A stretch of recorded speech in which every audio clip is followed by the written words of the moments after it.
Alam mo ba na habang naglilipatan ang mga higanteng kumpanya tulad ng Apple, Samsung at Tesla palabas ng China, may malaking tanong.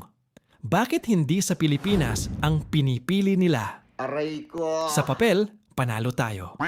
Maraming young workers, marunong mag-English at madaling i-train. Pero sa totoong laban, naiiwan tayo ng Vietnam at Indonesia. Aray ko! Bakit? Halimbawa, gusto mong magtayo ng simpleng negosyo sa Pilipinas? Kailangan mong dumaan sa barangay, City Hall, Bureau of Internal Revenue, at Securities and Exchange Commission. Aabutin ng buwan, minsan taon. Ngayon isipin mo, $500 million semiconductor factory ang itatayo mo.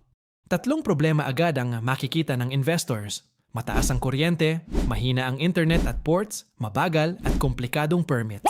Samantala sa Vietnam, mabilis ang approval, may incentives at subsidies at ready ang infrastructure.